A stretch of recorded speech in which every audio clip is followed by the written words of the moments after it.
باللہ من الشیطان الرجیم بسم اللہ الرحمن الرحیم نحمده ونصلی ونسلم علی رسولہ الکریم اما بعد فاعوذ باللہ من الشیطان الرجیم بسم اللہ الرحمن الرحیم ان الدین عند اللہ الاسلام صدق اللہ العظیم ان اللہ وملائکتہ یصلون علی النبی یا ایہا الذین آمنوا صلوا علیہ وسلموا تسلیما اللہم صلی علی سیدنا و مولانا محمد وعلی آل سیدنا و مولانا محمد مبارک وسلم وصلوا علیہ۔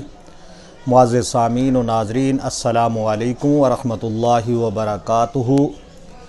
اللہ تبارک و تعالیٰ کے احسان اور فضل ہمارے اوپر یہ ہے کہ ہم مسلمان ہیں اور ہمارے لیے دین اسلام ہے۔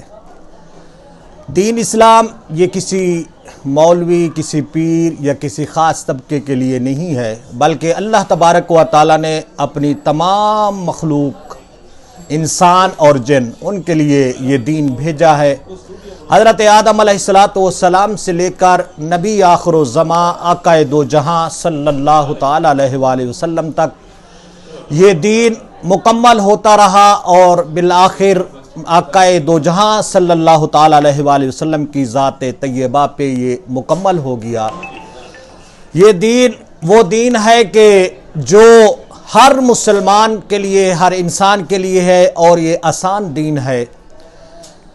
اس کو ہر بندہ اڈاپٹ بھی کر سکتا ہے، اپنا بھی سکتا ہے، اپنے پریکٹس میں بھی لا سکتا ہے، اور اسلام ہر دور کے تقاضے پورے کرتا ہے، ہر انسان کے فطری تقاضوں کو بھی یہ دین اسلام پورا کرتا ہے۔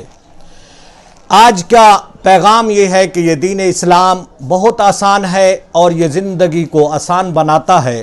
تو اس لیے جب بھی کوئی دکھ ہو، پریشانی ہو، کوئی بندہ کسی ٹینشن میں ہو تو اس کو چاہیے کہ وہ اسلام کی طرف رجوع کرے، یقیناً اس کی پریشانیاں اور دکھ ختم ہو جائیں گے اور یہ دین اسلام ہماری زندگی کو آسان کر دے گا۔ وما علینا الا البلاغ۔